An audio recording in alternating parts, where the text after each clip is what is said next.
திருப்பாடல்கள். ஒருவரால் என்றென்றும் வாழ்ந்திட முடியுமா? படுகுழியை காணாமல் இருந்திட முடியுமா? ஏனெனில் அறிவிலிகளும் மதிகேடரும் மாண்டழிவது போல ஞானமுள்ளோரும் உயிர் துறப்பதை நாம் காண்கின்றோம் அன்றோம். அவர்கள் எல்லாருமே தத்தம் செல்வத்தை பிறருக்கு விட்டுச் செல்கின்றனர். கல்லறைகளே அவர்களுக்கு நிலையான வீடுகள். அவையே எல்லா தலைமுறைக்கும் அவர்கள் குடியிருப்பு. அவர்களுக்கு தங்கள் பெயரில் நிலபுலன்கள் இருந்தும் பயனில்லை. ஒருவர் தம் மேன்மையிலேயே நிலைத்திருக்க முடியாது. அவர் விலங்குகளைப் போலவே மாண்டழிவார். தம்மையே மதீனமாக நம்பியிருப்போரின் முடிவு இதுவே. தம் சொத்திலேயே மகிழ்ச்சி கொள்வோரின் கதி இதுவே. பலியாடுகளைப் போலவே அவர்களும் சாவுக்கென குறிக்கப்பட்டுள்ளனர். சாவே அவர்களின் மேய்ப்பன். அவர்கள் நேரடியாக கல்லறைக்குள் செல்வர். அப்பொழுது அவர்களது உருவம் மாய்ந்து போகும். பாதாளமே அவர்களது குடியிருப்பு. ஆனால் கடவுள் என் உயிரை மீட்பது உறுதி. பாதாளத்தின் பிடியினின்று விடுவித்து என்னை தூக்கி நிறுத்துவார். சிலர் செல்வர் ஆனாலோ அவர்களின் குடும்ப செல்வம் பெருகினாலோ அவர்களைக் கண்டு நிலை குலையாதே. ஏனெனில் சாகும்போது அவர்கள் எதையும் எடுத்து போவதில்லை. அவர்களது செல்வமும் அவர்கள் பின் செல்வதில்லை. உயிரோடு இருக்கையில் அவர்கள் தம்மை ஆசி பெற்றோர் என்று கருதினாலும், நீங்கள் நன்மையையே நாடினீர்கள் என மக்கள் அவர்களை புகழ்ந்தாலும், அவர்கள் தம் மூதாதையர் கூட்டத்தோடு சேர்ந்து கொள்வர்.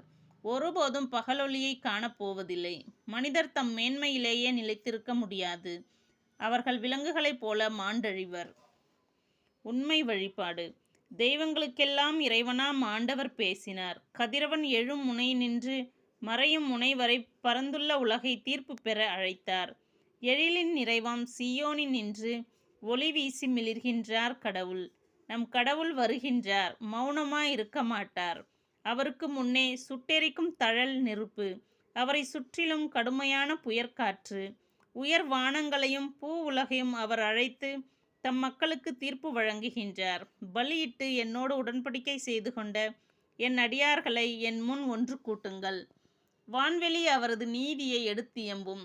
ஏனெனில் கடவுள் தாமே நீதிபதியாய் வருகின்றார். என் மக்களே கேளுங்கள், நான் பேசுகிறேன். இஸ்ரேலரே, உனக்கு எதிராய் சான்று கூறப் போகின்றேன். கடவுளாகிய நானே உன் இறைவன். நீங்கள் கொண்டு வரும் பலிகளை முன்னிட்டு நான் உங்களை கண்டிக்கவில்லை. உங்கள் எரிபலிகள் எப்பொழுதும் என் முன்னிலையில் உள்ளன. உங்கள் வீட்டின் காளைகளையோ உங்கள் தொழுவத்தின் ஆட்டுக்கிடாய்களையோ நான் ஏற்றுக்கொள்வதில்லை. ஏனெனில் காட்டு விலங்குகள் எல்லாம் என் உடைமைகள். 1000 குன்றுகளில் மேயும் கால்நடைகளும் என்னுடையவை. குன்றத்து பறவை அனைத்தையும் நான் அறிவேன். சமவெளியில் நடமாடும் யாவும் என்னுடையவை. எனக்கு பசியெடுத்தால் நான் உங்களை கேட்கப் போவதில்லை. ஏனெனில் உலகும் அதில் நிறைந்துள்ள யாவும் என்னுடையவையே.